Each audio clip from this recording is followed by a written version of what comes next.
네, 주안의 만나 12월 4일 수요일 묵상을 함께 나오도록 하겠습니다. 오늘 말씀은 아모스 1장 1절에서 2장 3절까지의 말씀으로요. 아모스 시대의 주변 국가라고 하는 제목으로 함께 묵상을 나오도록 하겠습니다. 자, 오늘부터 우리는 아모스서를 함께 보게 됩니다. 자, 아모스는 남유다의 목자였습니다. 그러나 그는 일반 목자는 아니었던 것 같습니다. 그는 국제 정세에 밝았고 또한 시대의 흐름을 읽을 줄 아는 사람이었습니다. 아모스는 남유다 출신이지만 북이스라엘에 파송된 선지자였어요. 우리가 주일날 본 것처럼 호세아서와 같이 아모스서 역시 북이스라엘을 향한 하나님의 메시지입니다. 자, 당시 북이스라엘은 여로보암 2세가 통치하고 있었으며 남왕국은 우시야 왕이 통치를 하고 있었습니다. 여로보암 2세의 시대는 북이스라엘이 가장 번영을 누리던 시기였어요.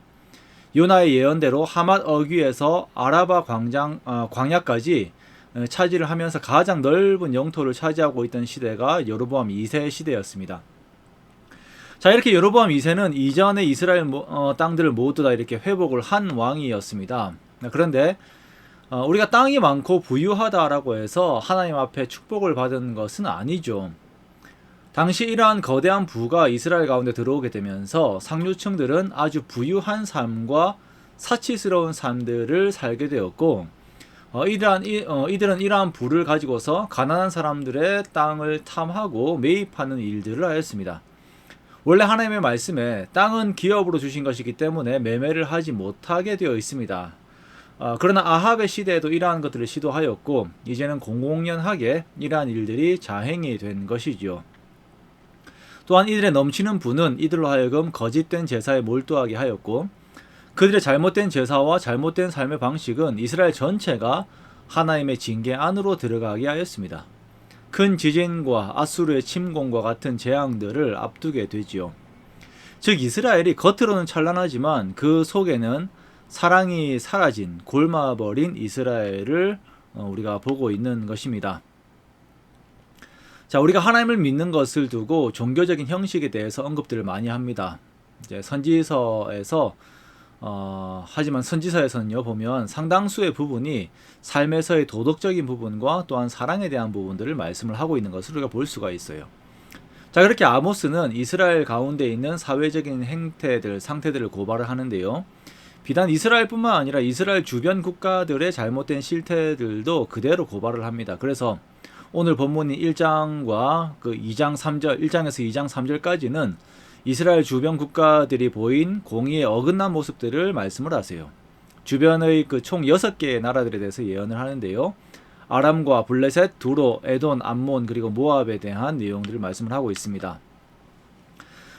자, 먼저 아람은 요단 동편인 길르앗을 짓밟은 죄를 가지고 있습니다. 요단 동편은 풍요한 지역이었기 때문에 항상 주변 국가들의 침공의 대상이 되었습니다. 물론 하나님께서는 그 이스라엘의 범죄로 말미암아서 또한 아람의 죄악을 허용하시면서 이스라엘이 징계를 받도록, 즉 아람이 징계의 도구가 되도록 사용을 하셨지만 그럼에도 불구하고 아람의 죄는 하나님 앞에 심판을 받아야 할 내용이었습니다.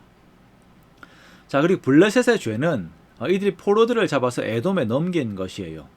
자, 모세 오경에서도 그렇고 엘리사가 아람의 포로들을 대할 때에도 자, 하나님께서 포로들을 긍휼히 여기신다라고 하는 그 긍휼의 마음, 하나님의 마음을 보이셨습니다. 그러나 블레셋은 시돈, 두로와 함께 노예 매매에 종사를 했어요.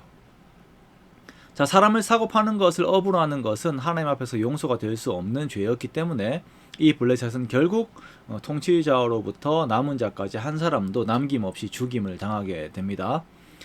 자, 그리고 두로는 이스라엘의 북쪽으로 현재 레바논 남부에 위치한 국가입니다.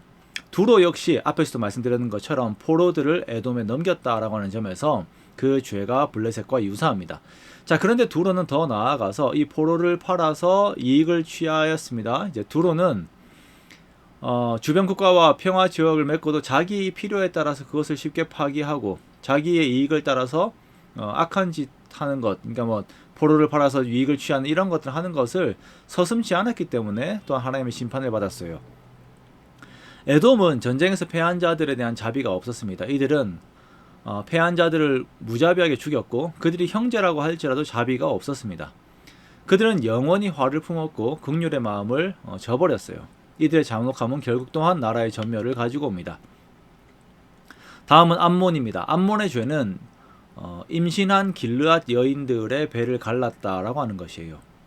자, 이들은 땅을 차지하기 위해서 저항할 수 없는 여인과 그 어린 아이들, 그 자손들까지 죽여버린 잔혹함을 보였습니다. 경제적인 이익을 위해서 이러한 잔혹한 일을 벌인 암몬은 또한 결국 자기 땅에서 쫓겨나게 됩니다. 마지막으로 모압입니다. 모압은 에돔 왕의 뼈를 재가 될 때까지 태운 것에 대한 죗값을 묻게 됩니다.